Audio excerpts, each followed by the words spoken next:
Hello, and welcome to Talking Logistics, where we have conversations with thought leaders and newsmakers in the supply chain logistics industry. It's my great pleasure to welcome today's program Sergio Juarez, who is Chief Commercial Officer at Alemica. And today we're going to talk about the flexibility inside, addressing diverse industry requirements in a supply chain operating network. Now, we all know that not all supply chains are created the same, and different industries and different companies have their own unique business requirements and needs. Then, of course, you've got regulations that add further requirements on top of that. So, you really have this host of diversity out there. But when you're operating in a kind of and being part of a common network, how does that work exactly? How is a network able to address that kind of, diversity in business requirements and industry needs and so forth? I mean, that's a central question we're going to kind of address today, and certainly welcome Sergio onto the program. He's got a wealth of experience in this area. He's on the front lines of doing this day in and day out with the companies he works with there at Alemica. So certainly, happy to have him on the program. I just want to remind those of you that are joining us live today that if part of our goal here at Talking Logistics is to make this conversational. So if you do have a question for Sergio, you can do so via the chat button. If you're watching this on the Google Hangouts, the YouTube events page. And I'll keep an eye on it. If it's a good and appropriate question, we have time, I'll certainly weave it into the conversation. So with that, Sergio, welcome to the program. Thanks, Adrian. I am really happy to be here. I have seen in the past some of your discussions, and I think they're always very, very interesting and very actual. So things that we see day to day with our customers. So I'm happy to be here. Great. Well, thank you. Thank you for joining us. Well, if you've seen the program before, you know that one of the first things I do whenever we bring on someone on the program for the first time is, just try to get a little bit of understanding of, how and why you got involved with supply chain logistics to begin with. So why don't we start there? Why don't you briefly tell us a little bit about your career path, how and why you got involved with supply chain logistics, and what your current role and responsibilities are there at Alemica? Yes, thank you. So yeah. Sergio Juarez. I live in Amsterdam. I'm originally from Mexico. Started to work for Alemica at about the very beginning of the consortium booming in the early 2000s. The idea of that time of these consortiums was to actually bring industry players together and to actually standardize the way they do business with their trading partners, whether they're suppliers, their customers, or their logistics service providers. So I started at this company at the very early stages when there was a lot of internet booming ideas, and there was a lot of money to actually spend on this. My initial background, I will say, in Alemica was mainly on the sourcing side. So we did a lot of sourcing, purchasing activities for our customers, aggregating volume of spend that they have when they procure indirect material services, and in some cases on direct materials. So we did that in the early years 2000, and then we started to, during those negotiations, we started to ask suppliers and carriers, well, once you have this deal signed with your customer or your trading partner, it would be good that actually you also transfer that business into an electronic form. So we started to develop a lot of applications to do this connectivity and to make sure that the way these trading partners were working with each other was in the most standard way possible. So we started to do that. I have been developing within Alemica, and now I'm as you said, the Chief Commercial Officer. I am responsible for all the commercial activities of Alemica worldwide. I have teams in every region talking to our clients, and some solution architects that actually help to design the solutions to our customers. A lot of great background there and evolution. I'm born in Mexico, living in Amsterdam. I'm sure that's we could probably have a whole episode side conversation about that experience. But certainly the evolution that companies like Alemica have gone through, right, from the early let's say the .com days and kind of what the initial thinking and the vision was back then, and kind of where we are today, and coming up on 2017 already. A lot has changed and evolved, in terms of what was then and kind of the realities that are today. So I'm sure it's, it's been neat for me as an industry analyst to kind of see that evolution. I'm sure it's been the same for you, kind of, working within it. Now, obviously, you work, with a lot of companies across various industries and geographies. And like I said in my opening comments, I mean, I'm sure all these companies, even though they may be in the same industry, I mean, they all have their unique, requirements that they have. They may have specific ways that they want to manage a specific process, whether it's, the order to cash or the, procure to pay, or the, their logistics processes. Yet, all these companies are residing in a common network, right? Can you share with us, some examples of, the diverse business requirements, that are being dictated by, whether it's by industry, by geography, or regulations? Yeah, so there is different dimensions indeed in the way we interact and the type of requirements that these industries come. So I can tell you, we focus in Elemica in the process industries, and we really consciously don't want to go outside of these, because we want to go very deep, and we want to be the experts on how these industries function. And the idea was, okay, as we focus, we will be able to standardize across all the chemicals and all the tire and rubber and all the oil and gas. And to our surprise, after 5 or 6 years of forcing standardization, we found out that the standards, we have like a tutti frutti type of standard. So it was not one standard. What's the standard for this one and the standard for. So at the end, that was a big surprise for us, that it was impossible to actually have one standard for an industry. So we have a lot of different requirements. The tire companies have long supply chains. They buy natural rubber from Latin America, from Asia Pacific, and when they place an order, it takes 2 or 3 months before actually the product is there. So they have a big challenge on having visibility on all that inventory in transit. And there was huge amount of buffers built everywhere in the supply chain. So there was a lot of waste capital in this supply chain. So they have one very particular issue. When we talk about oil and gas, they were having more problems on how do I maximize the use of my assets. I have these huge production sites, and I want to make sure that I have docking areas where I need to load my trucks. How do I optimize the use of those? Because I cannot have an infinite number of these docking areas. So they came and say, can you help us to standardize the way we use and book our requirements and use the assets in the proper way? And then in the chemical side, you have all kinds of other requirements also about regulatory things, documentation, many products and shipments were stopped because a certificate of analysis was not there, and all kinds of other things. So if you think about it, when the industries, these individual industry players in the process industry came to us, the needs and the urgency for certain things were different. And they had to do with regions also, they have to do with how they do business, but they also have to do with regulations of each region where they operate. So yeah, each one of them came with different things. We had to prioritize and figure out, okay, which things we tackle and which are the things that they're similar among those industry players. And very often we got actually support from the industry to say, okay, these are the priorities. We will all benefit from this, and then we have to prioritize those things. But it continues to be, after 16 years, you still see that each one of those players are having completely different challenges. So we need to address those as well individually sometimes.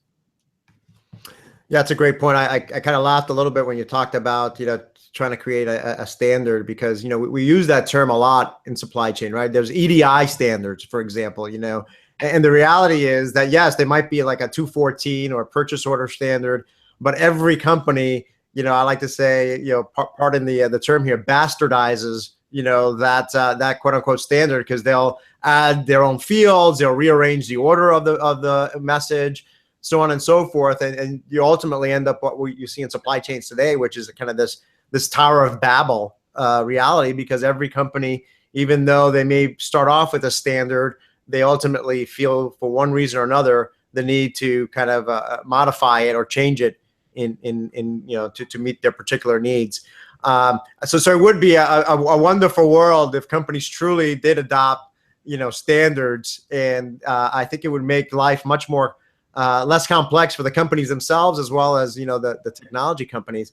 I think the other element, I mean, I think you gave some great examples there. I think the other element that sometimes, escapes me is you think of a chemical company or any of these process industry companies, and, each of the different flavors of process industries have their own unique requirements and business drivers, as you talked about.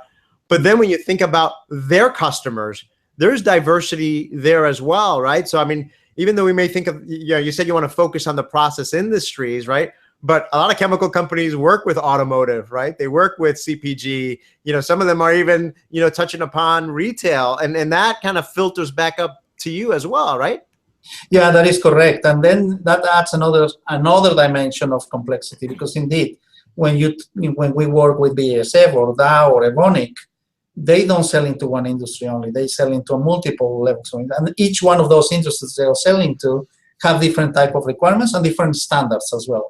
Because in the year 2000, also the CPG created a consortium for the CPG industry, and so on and so forth. So we are confronted with all those things. And what I have to say is the collaboration that we have within the chemical industry, for example, is great. And that helps us, because if you get a significant amount of important players in the industry to at least agree to do certain things in a certain way, then you have the possibility to really make transformation and changes and convince their trading partners to accept, the change, or to adjust, to do something that will be beneficial for both trading partners. So, and we do that through them, but we also sometimes sit with the people from automotive, and then we say, well, how can we improve the way these relationships work and speed up the process of automating these transactions. Yeah, that's a great point. I think that is certainly one of the opportunities that still exist, right? Is at the end of the day, regardless of kind of what we just talked about, and is really the opportunity still exists for companies really to come together and say, hey, what should truly be a standard, right? And let's all agree that this is going to be for the benefit of everyone. It's not going to create a competitive differentiation one way or another, but it's really just going to make things just easier for everybody in the ecosystem if we went down this path, and then really focus on those areas that are truly perhaps differentiator, and focus on, the differences there, right? And adjusting those differences there, which kind of brings me to my next question, which is, again, all these companies are all part of a single network, right? They're all supporting different industries, customers that are part of different industries themselves, and they've got all these requirements flowing in. From a technology, standpoint, I mean, how do you enable this diversity in business requirements? Yeah, so we ourselves are going through a transformation as well. So at the very beginning, we thought we're going to go to standards, we're going to force the standards, and conceptually that was very, very smart at that time, and it was very, it was the right thing to do. But as we progress, we see that forcing the standards and the fact that, they bastardize the standards very often, it defeats the purpose, and it doesn't make you faster. It also makes you very, very rigid and inflexible, because if you want to be part of the network, you have to follow the standard. So we had to move away from that, rigid approach. And what we have done is actually in Elemica of the last 3 years, we have built a new platform that is actually doesn't need to have a standard. If you want to follow the standard, it's great, because then you can do it very, very fast. If you respect the way we want to communicate and the way we want to share data, great. But if not, we still want to take care of you. And what we have done is we have built a new platform that is pretty much, you're going to be served as you come. We're not going to force you to connect to us in a certain format or send us certain information. What we do is we take the information the way you want. You can send it to us. And by the way, we offer you different ways actually to access to the network. And what we do is actually we decompose this information. We separate all the components of these transactions. And we have built something that's called Universal Business Concepts, where that an order will always contain certain information. And how do you send the order to us? We'll have to make it irrelevant. But how do we use that data? And how do you use the data more times for more business process, not only for procure to pay, but also how do we enable that data to be used for logistics, for example? So we had to move away from the standards concept. We still use it because it helps us, but in reality, we're moving away from that and being just much more flexible. So the network can grow faster, and the people who take part in the network can get the benefits faster as well. Yeah, that's a great point. I was gonna touch upon that. That was gonna be one of my questions I have for later on in the conversation, but I'll get to it now since you brought it up. I mean, because I think it aligns with what you just said. I mean, I often hear companies say, well, we want our software solutions, our technology partners, to align with our specific processes and requirements, instead of us having to change our processes and requirements to align with a particular software solution or to the way up the particular platform. Like you were saying, forcing companies to do it this way, right? So companies have always been very resistant, or a lot of companies I would say are very resistant to that approach. They rather have the solution adapt to their own way of doing things. But historically, what that led to was a lot of customization, right, of software applications, and we all know where that ended up. Ultimately, that ended up with very costly in the long term, because when you did upgrades, they became custom upgrades, and just to maintain all those customizations became difficult. But then you move on to these kind of more modern software architectures, and today I think the operative word is more configuration as opposed to customization. What is the difference, just for just to make sure we got the terminology straight? I mean, what is the difference between customization and configuration, and can configuration in a network environment truly address that diverse set of business requirements, provide that flexibility, if you will, to meet all these diverse needs?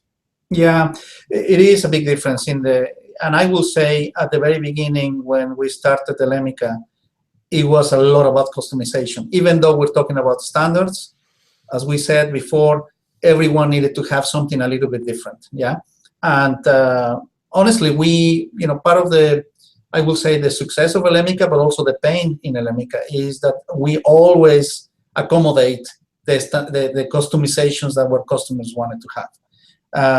And that creates complexity, creates cost, it is not the way to go. It's not scalable. Every time you want to do an improvement, you have to go back and redo all those customizations. So it is bad, in my opinion. And I think the new software is all about actually configuring what you want to do. So there is a business process that you need to do, and the business process for procure to pay, even across industries, is the same. There is an order, there is a confirmation. So there are specific steps that need to take place. Now, some customers say, well, I don't need the confirmation. Okay, then don't configure it in the system. You can bypass that step.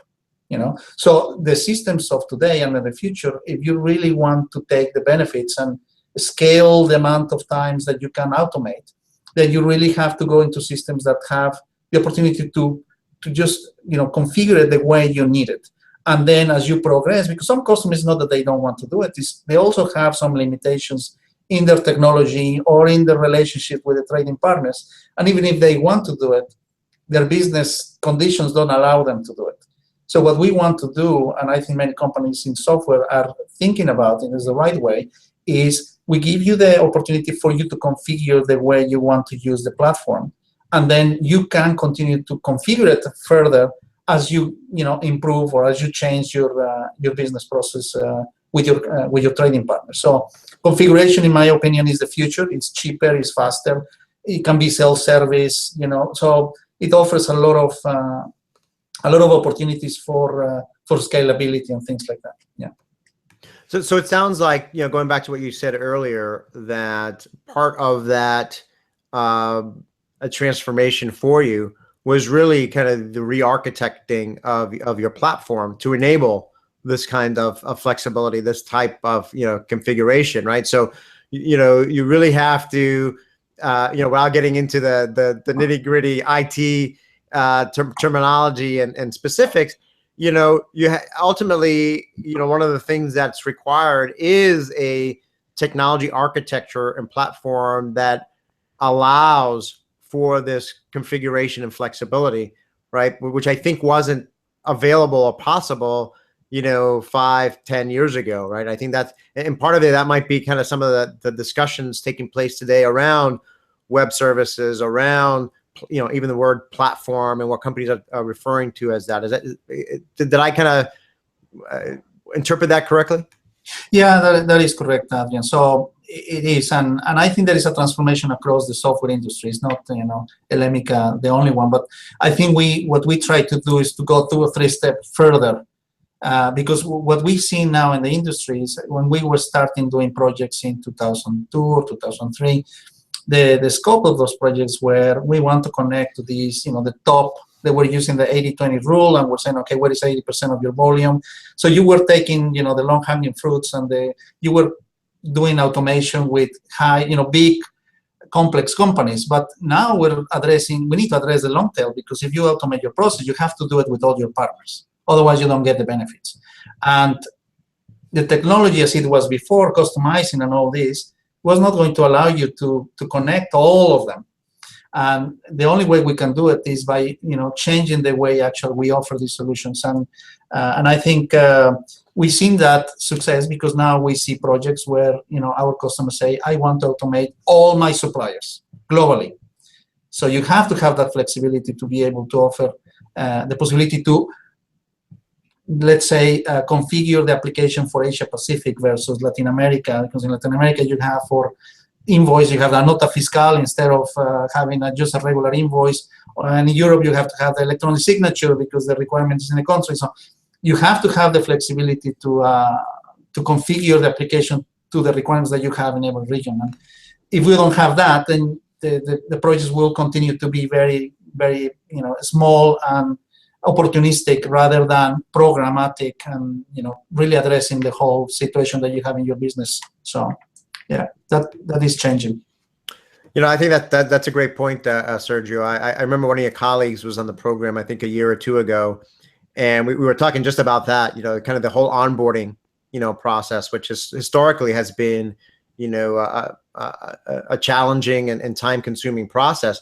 And you're right, when you think about some of these, supply chain networks where you can literally have thousands, if not tens of thousands of trading partners, whether they're suppliers, whether they're logistics service providers, transportation providers, customs agencies, customers as part of this, and you look at, how many hours or days or weeks it would take to onboard a customer in the past, you would never get there, with, the old style approach. So I think part of, the benefits of these new architectures is really to, almost exponentially, bring down the effort and the time to really bring on trading partners, onto the network. I'm sure you've seen that, as part of the fruits of what you've done there in terms of, from an onboarding standpoint, in terms of being able to scale that and do that much more quickly than in the past. Yeah, and we have now the possibility to do campaigns. So you actually, the future of the network, at least within the Elemica philosophy, is the trading partners should come to the network, find their customers or their suppliers or their logistics, and then just start the communication between them. They don't need Elemica. We just facilitate the process, and they should start setting up the relationships. And they only come to us if they need a little bit of customization, let's say, or actually is going to be more the configuration of the process in case they have questions. But the idea and the philosophy is the trading partners should come to a place, they find each other, they see what they can do, and they should start trading without Elemica technical resources having to get involved. Yeah, that's a great point. And I think that's where, I've always been a big proponent of supply chain operating networks, and I've always equated them with kind of being the business equivalent of Facebook and LinkedIn. And we all know how relatively, frictionless it is to make connections with individuals on those platforms, and kind of taking those learnings and those experiences in the kind of the consumer world and kind of enabling that in the B2B world, which is something actually your colleague Ed Rush and I talked about in a previous episode earlier this year. I think is one of the great opportunities and innovations taking place in the in this whole area of supply chain operating networks. One of the areas where I'm seeing, going back to kind of differentiation and companies having different requirements. I mean, one area where I'm seeing a lot of companies, looking for unique requirements is around business intelligence and analytics. I mean, they all want to slice and dice and analyze their data what's happening with their supply chains in different ways. I mean, what are you hearing from clients with regards to BI and analytics, and what kind of capabilities are they asking for? Yeah, so there is a lot, there is a lot of noise about big data and Internet of Things and unstructured data, and and how data can flow so fast and it's incredible. So all that to our customers is, how can we take our business process data and connect it to actually other sources of data to actually look at the risk management. We had, for example, last week a situation with one big chemical company in Europe, and probably you saw in the news, there was an explosion in Germany. And that creates huge amount of issues because that facility now is not available to produce. And guess what happens? There is lack of resources for those raw materials that feed in other chemical companies. And the question is now, what are all those orders and all those transactions that are affected by this? And maybe that's business intelligence at operational level, but it's so critical for these customers that what they say to Elemica, we need to make sure that we can mitigate risk. We need to make sure that we use the information and the data that is available out there in the Elemica network and on other networks and outside the networks to be able to immediately react and act upon incidents like this happening. And at the moment, they will have to have a lot of people to go back to the systems and try to figure out what are all the things that are affected. And they might get 50% of what is affected because it's very visible, but the other 50%, and maybe the other 50% that you don't see and you don't have intelligence on, some of those things are hugely critical, but they're not so visible because they're not day-to-day things. So there is a lot of discussions with our customers about how can Elemica help us to match our business transactions to incidents or situations that happen at the macroeconomic macro level, and match these things so we're able to react much faster and really specifically on the areas where we're affected. So there is a lot of that. And there is another area where, in my opinion, is a little bit more philosophical, more, how can we look at the total information that is available for the chemical industry or the process industry, and can we see trends, and can we see, use these trends to innovate, and all those types, which are aspirational at the moment, in my opinion. I think we're a little bit too early on that. I think first we need to make sure that the day-to-day is really taken care of, and that people can react, or these companies can react much faster, and that when we have shocks in the networks, that they're able to smooth the shocks as much as possible. Then it gives you time to think a little bit more in the philosophical area about trends and all these type of things. That's more my opinion, I think.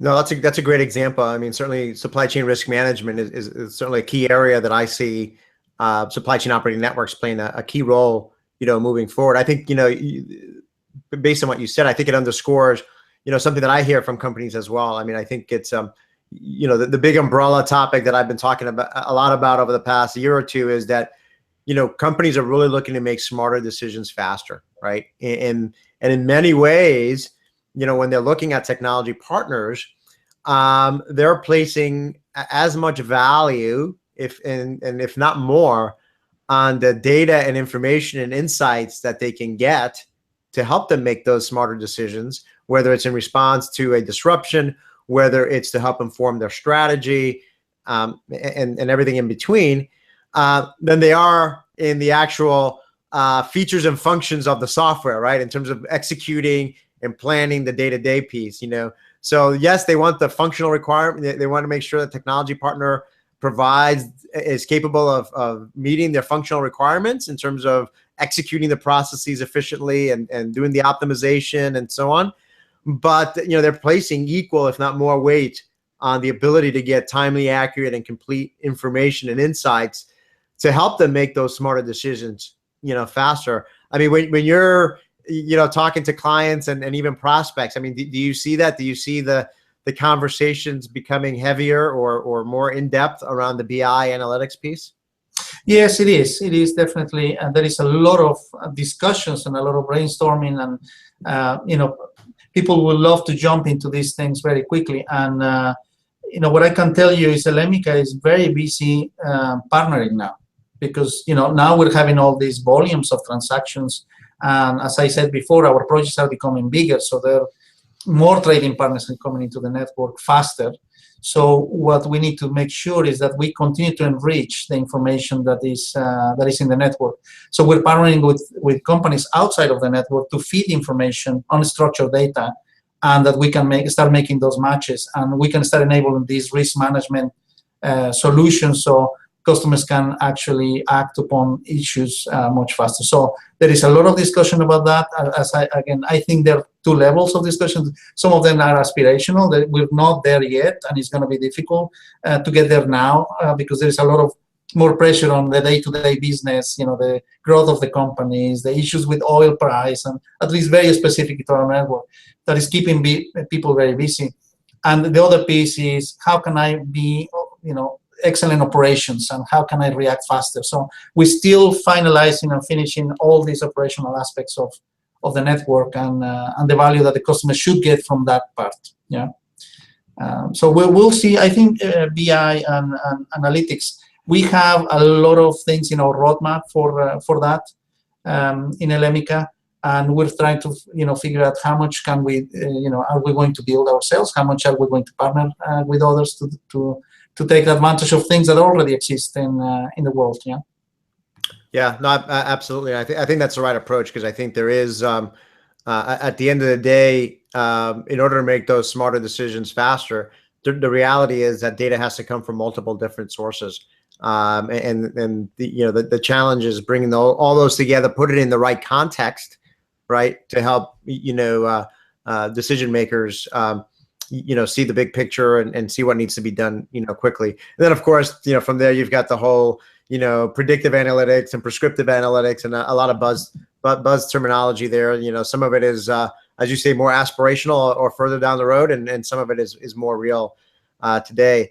Sergio, we're kind of running short on time here, so I'm just gonna get to my last couple of questions here. And we already touched a little bit upon this, but I'd maybe give you an opportunity to maybe round things out a little bit. I mean, so when it comes to addressing vertical industry requirements, I mean, what are some of the unique benefits to being part of a network? I mean, can you share some some additional examples?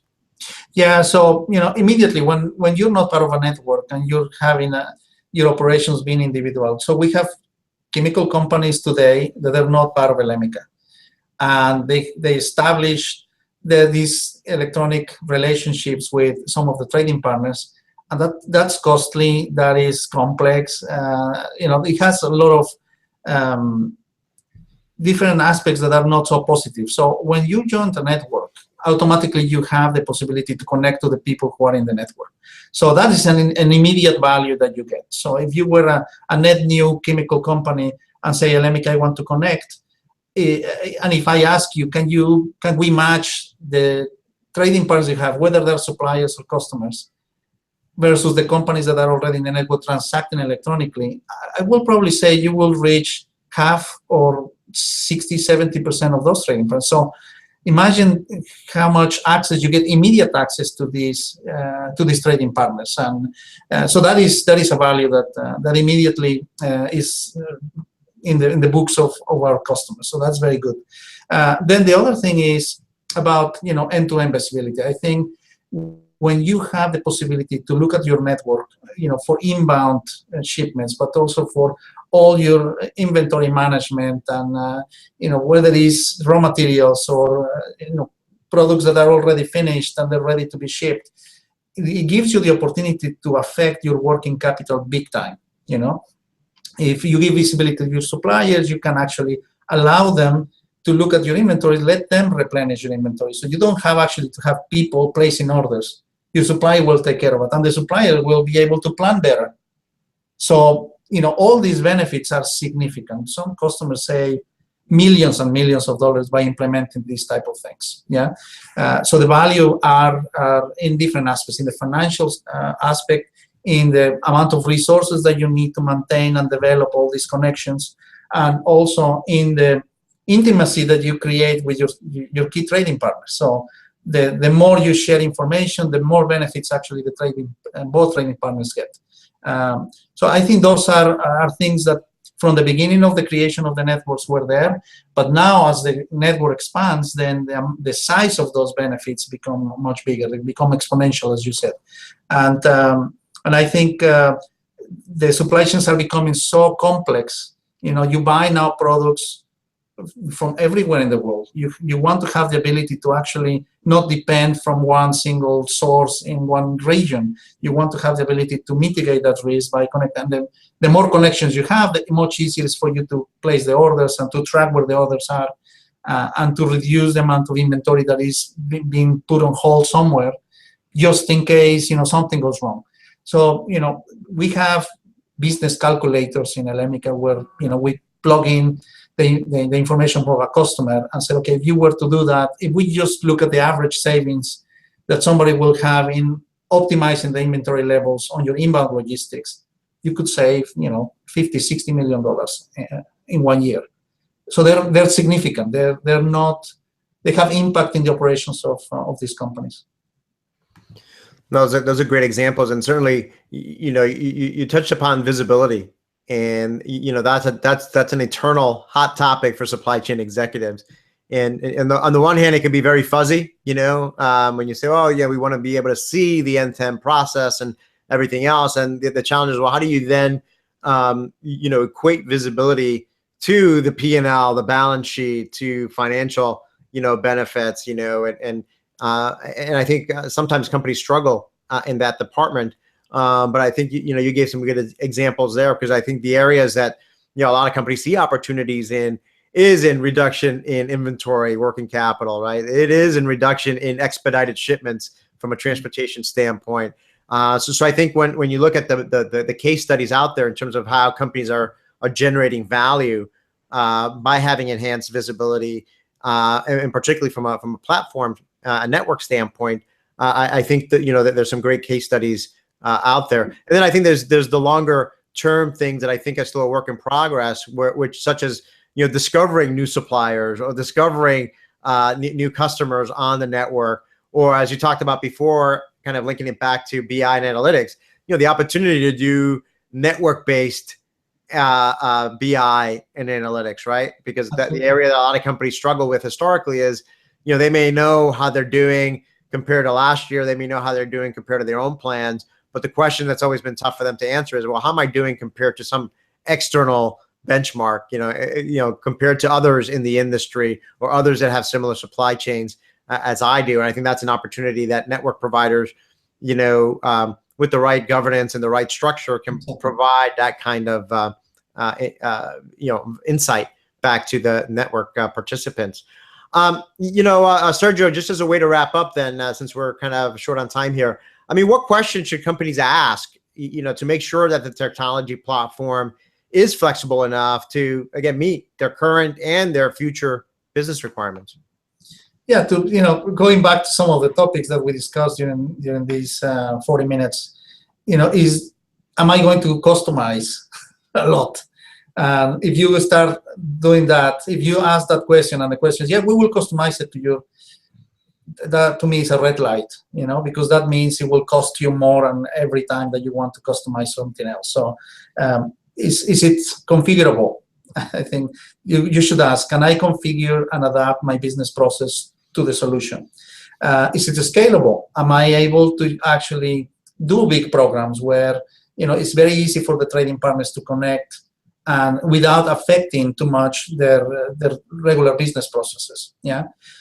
Is it going to give me really end-to-end visibility? Am I going to be able to see my transactions, and or am I going to go and see in 3 different places to be able to have an understanding of what's happening? Where's my stuff? Things like that. So I will say visibility is the platform going to give you that visibility. I think that is very important.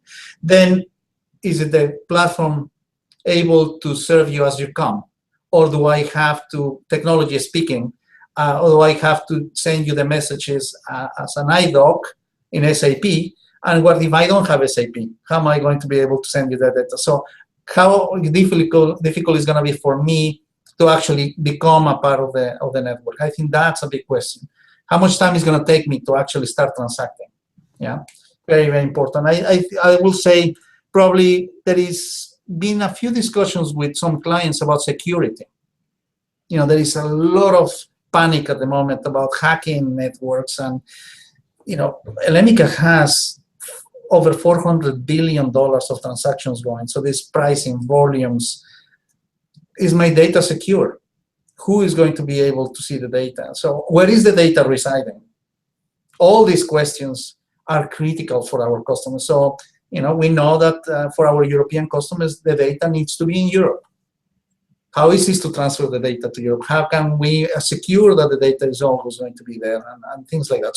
So about security, reliability of the platform, the downtime, all these type of things. These transactions are so critical. When you do a low tender to a logistics service provider, you need to have an answer within 10 minutes.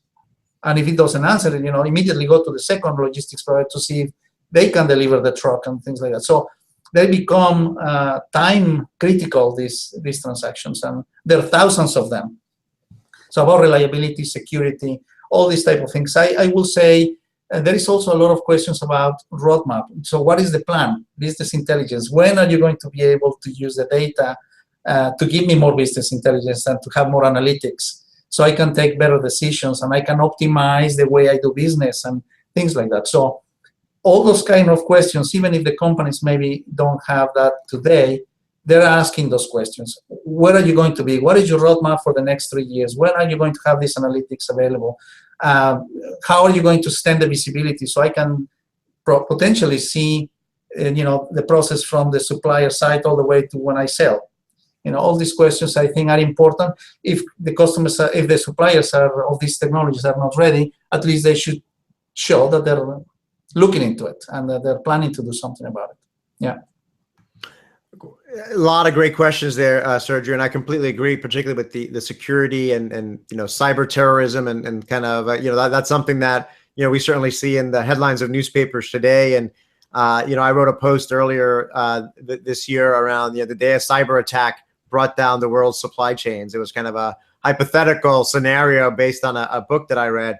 But I think those are all important questions, and that one with cybersecurity, I think might be a good topic for a future episode here on Talking Logistics. So certainly, I think I'll keep that one in mind. But with that, Sergio, like I always say at the end of all our programs, we always just manage to scratch the surface on all these topics. But I think you provided some great food for thought and insight on this particular topic. So again, thank you very much for making the time to be with us today. No, thank you, Adrian. I will be happy. I like your program. I always good and interesting topics, and topics that are also affecting us as a supplier of this type of solutions. So good luck, and I hope to see more of these episodes. Great, and I want to thank those of you that joined us live today. We didn't get any questions live, but if you are watching this on demand and you've got a question for Sergio, you can watch this episode on talkinglogistics.com and post a question or comment there, and I'm sure Sergio will be more than happy to answer via that platform. So again, thank you all for joining us today, and look forward to seeing you in a future episode of Talking Logistics. Have a great day.